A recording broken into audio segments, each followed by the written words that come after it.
네, 반갑습니다 여러분. 즐거운 월요일입니다. 저는 오늘 아침 일찍 인천공항을 다녀왔는데 저희 8차 조코피 직관 투어, 조코피 없는 조코피 투어 25분을 제가 배웅해드리고 왔습니다. 뭔가 좀 새로운 에너지도 얻는 것 같고, 이제 곧 있을 9차 여행도 저희가 출발은 확정됐고, 자리가 아직까지 좀 남아있기 때문에 관심 있으신 분들 또 신청해 주시면 감사하겠습니다. 자, 케빈 듀란트가 연장 계약 맺었습니다. 어제 일요일에 떴었는데 어제 찍을까 하다가 또 저희 PD들도 쉬어야 되기 때문에 하루 늦게 찍게 된 점 양해 부탁드리고요. 케빈 듀란트가 휴스턴 로켓츠와 2년 연장 계약을 맺었습니다. 자, 이로써 케빈 듀란트는 휴스턴 로켓츠와 최대 3년 정도를 더 뛸 수 있게 됐고, 네, 그리고 듀란트는 새로운 역사를 썼습니다. NBA에서 연봉으로 가장 많은 돈을 수령한 선수 1위가 됐습니다. 휴스턴 로켓츠와 2년 90밀, 그러니까 연평균 45밀, 생각보다 금액이 괜찮죠? 이렇게 해서 연장 계약을 맺게 됐습니다. 이제 오버 38이라고 해서 38살 넘어가면은 단연 계약을 맺지 못해요. 그러니까 3년 이상의 계약을 맺지 못합니다. 그래서 2627 시즌에는 43.3밀을 받게 되고, 그리고 2728 시즌 때는 마지막 해죠. 플레이 옵션인데 46.7밀입니다. 네, 이거를 뭐 옵트인 하면 휴스턴에서 마지막 1년을 뛰고 그 다음에 UFA, 비제한 자유계약 선수가 되는 거고요. 만약에 옵트아웃을 하면 2027년 여름에 다시 FA가 됩니다. 근데 듀란트가 워낙 뭐 농구에 진심이고, 그 다음에 아직까지 또 듀란트는 결혼도 안 했잖아요. 가정도 없어. 그러니까 농구에 정말 미친 사람입니다. 그래서 저는 개인적으로 2027년 여름에, 그러니까 플레이 옵션 옵트 아웃하고 다시 FA가 되지 않을까 생각을 하는데, 어쨌든 휴스턴 로켓츠는 최소 2년, 최대 3년 듀란트와 함께 할 수 있게 됐습니다. 자, 듀란트의 총 누적 연봉은 598.2밀이 됐고요. 직전 1위는 르브론 제임스였습니다. 583.9밀. 그런데 워낙 뭐 지금 셀러리 캡이 폭등하고 있고 선수들의 몸값도 A급, 그러니까 완전히 티어가 높은 선수들은 뭐 정말 천정부지로 금액이 치솟고 있기 때문에 이 기록은 언젠가 깨지겠지만, 듀란트가 그동안 정말 오래 뛰었구나, 장수했다, 또 이런 생각도 듭니다. 자, 그래서 여전히 클래스가 높기 때문에 케빈 듀란트는 휴스턴 로켓츠와 2년 90밀에 계약을 맺게 됐죠.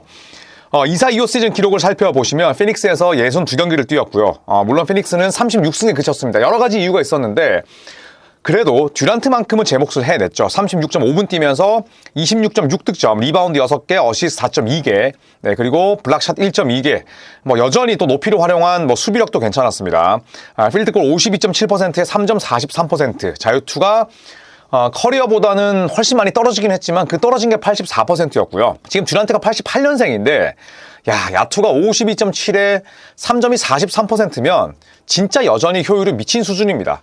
제가 봤을 때는 뭐 역대급으로 봐도 무방하지 않을까 정도의 트루 슈팅 퍼센테이지를 지니고 있고요. 최근 5시즌, 그러니까 전성기가 확연히 꺾인 5시즌을 살펴보면 274경기밖에 뛰지는 못했습니다. 부상이 뭐 워낙 많긴 했습니다만 27.9득점에 리바운드 6.7개, 어시스트 5.2개, 필드골 53.1, 3점 41.5, 자유투 88입니다. 여러분 믿어지시나요? 지난 5년 동안의 기록이 거의 180클럽이에요. 그것도 자유투가 2% 모자라서 진짜 엄청난, 어떻게 본다면 NBA 역사의 길이 남을 그런 고효율의 득점원을 우리는 보고 있다, 이렇게 말씀드릴 수가 있겠습니다. 올 NBA 세컨팀도 2번 선정이 됐고요.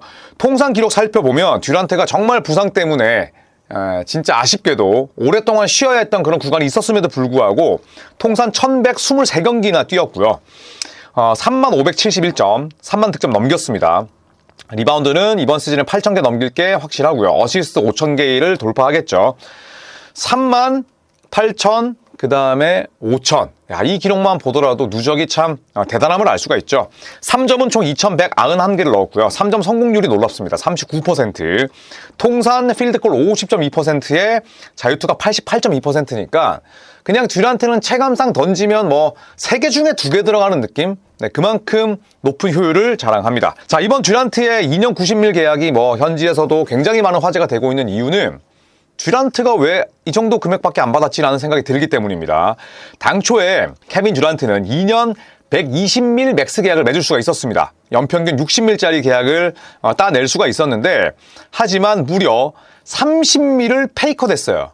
그러니까 120밀 받을 수 있었는데 그냥 본인이 페이컷, 자체적으로 몸값을 깎아서 90밀에 계약했습니다. 30밀이면 450억이에요. 네, 450억. 세금 떼고 뭐 떼고 하더라도 거의 뭐 200억 이상을 포기한 겁니다. 진짜 통큰 결정을 한 거고, 그 이유는 타리슨과 연장 계약 이슈가 휴스턴이 남아 있었습니다. 타리슨 하면은 지금 캠 위트모어까지 내보냈기 때문에 이스는 휴스턴 로켓츠가 장기적으로 보고 키우고 기회를 주고 있는 연건입니다.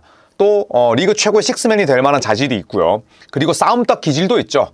나는 이 세상에서 골든 스테이트를 제일 싫어해. 뭐 이런 이야기도 하고 또 플로어 위에서도 실력도 있지만 분명히 휴스턴 로켓츠가 우승하기 위해서 필요한 유형의 젊은 선수거든요. 근데 이 선수와 연장 계약 이슈가 남아 있었는데 듀란트가 셀러리에 대한 유연성을 주면서 듀란트의 파격적인 결정이 또 타리슨까지 잡을 수 있는 그런 기반이 마련됐습니다. 자, 이슨과 연장 계약 마감일, 그러니까 지금 타리슨이 루키 스케일이잖아요. 그런데 이 루키 익스텐션의 마감일이 언제냐면 한국 날짜로 내일 새벽이었습니다. 10월 21일 새벽이었어요. 그러니까 휴스턴 로켓츠도 이슨은 잡고 싶은데 듀란트와 얼마의 계약을 맺을지를 모르니 이 셀러리 캡에 대한 정확한 인지를 하기 어려웠던 거죠. 네, 그런데 듀란트의 페이컷 덕분에 세컨 에이프런까지 25mm의 여유가 생겼습니다.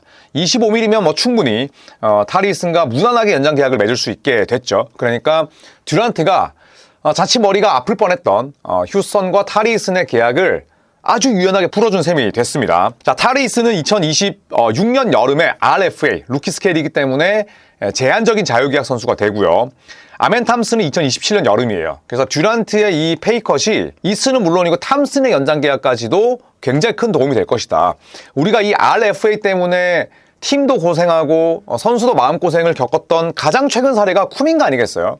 그런데 이렇게 미리 루키 스케일 연장 계약을 맺어버리면 그 팀의 미래를 더욱더 탄탄하게 준비할 수 있다는 거죠. 자, 그래서 매번 펀팩트, 장기적인 관점에서 휴스턴과 협력하는 동시에 그리고 셀러리 유연성을 주고자 했던 듀란트의 아주 큰 결심이 결국 2년 90일로 귀결됐다. 이렇게 보실 수가 있습니다. 자, 이제 듀란트는 휴스턴 로켓츠가 마지막 팀이 될 가능성이 현재로서는 대단히 높습니다. 아무리 선수 생활이 길어졌다고 하더라도 이제 듀란트가 다음에 FA로 풀리게 되면 거의 40살입니다. 물론 르브론 제임스 같은 케이스도 있지만 진짜 이건 한 세기에 한번 나올까 말까 한 그런 경우이고 듀란트는 아마도 휴스턴 로켓츠 유니폼을 입고 은퇴하지 않을까 저는 개인적으로 생각을 하는데 듀란트에게는 여전히 갈증이 있습니다. 바로 내가 워리어스 소속이 아님에도 불구하고 우승 트로피를 하나 더 들어올리는 거죠. 근데 그게 지금 말처럼 쉽지가 않습니다. 듀란트가 워리어스를 떠난 지도 벌써 6년이 지났어요. 그런데 골든스테이트 워리어스를 떠난 이후에 듀란트의 커리어는 분명히 아쉬움이 남습니다. 부상은 어쩔 수 없다고 치더라도 팀을 높은 곳으로 이끌지를 못했어요. 단 한 번도 컨퍼런스 결승까지 이끌지 못했습니다. 파이널은 당연히 밟지 못했고요.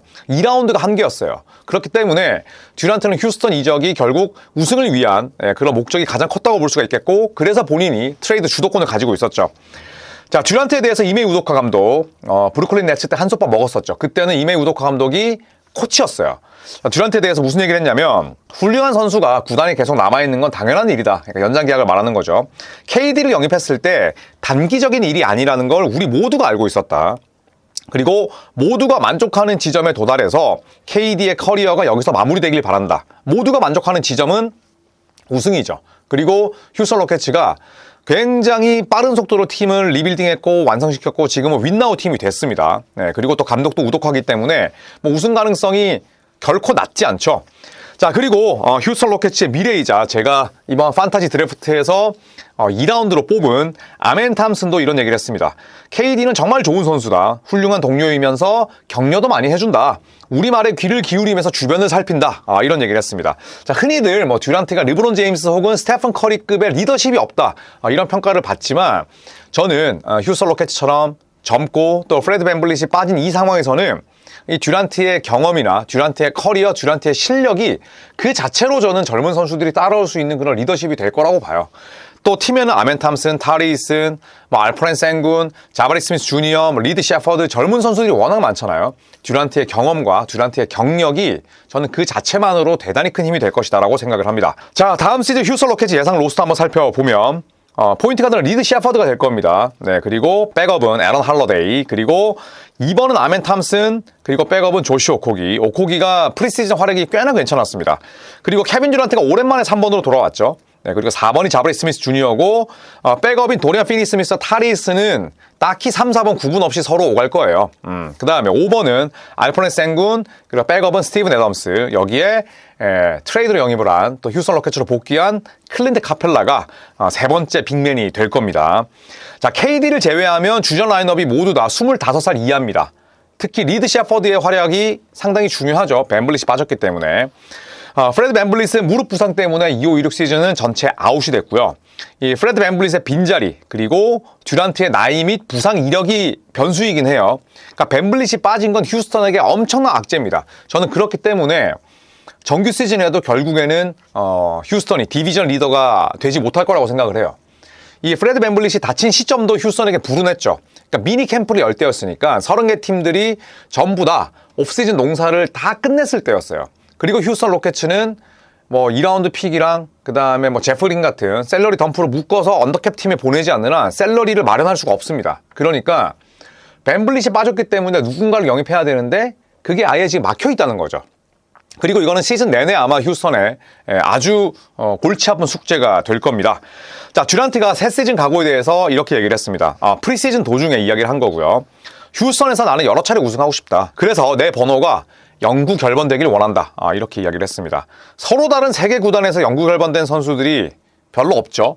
별로 없는데 저는 케빈 듀란트가 그 가능성이 있을 것도 같았는데 브루클린 네츠에서는 커리어가 너무 짧았고 골든스테이트는 이미 반 마이어스 단장, 예전 단장이 이미 듀란트의 영구 결번을 공표했죠. 하지만 썬더는 나중에 뭐 빈스 카터가 그랬듯이 영구 결번을 받을 수 있지만 지금으로서는 너무 여론이 좋지 않고 그리고 휴스턴에서도 물론 과거에 휴스턴 로켓츠가 클라이드 드렉슬러가 3년 반 뛰고 딱 우승 한 번 했는데 영구 결번 시켜줬거든요. 근데 그거는 드렉슬러가 휴스턴 대학 출신이기도 하고 듀란트가 결번을 휴스턴에서 받으려면 멀티 우승은 해야 되지 않을까. 그렇기 때문에 저는 멀티 영구 결번은 듀란트가 그렇게 뛰어난 커리어를 보내고 여러 팀을 돌아다녔지만 쉽지는 않을 것이다. 이렇게 예상을 해봅니다. 쿠팡 플레이에서 제가 중계를 하게 됐습니다. 그리고 휴스턴 로켓츠의 경기도 굉장히 많이 잡혀있던데 휴스턴 로켓츠 더 관심을 갖고 또 지켜봐 주시면 감사하겠고 그리고 이 휴스턴 로켓츠와 골든스테이트의 경기를 11월 말에 저희가 직관하러 갑니다. 출발은 이미 확정됐고 뭐 당연히 제 입장에서도 한 분이라도 더 모시고 가는 게 또 저의 목표이기 때문에 아직까지 고민하시는 분들 또 신청을 해주시면 감사하겠습니다. 고맙습니다.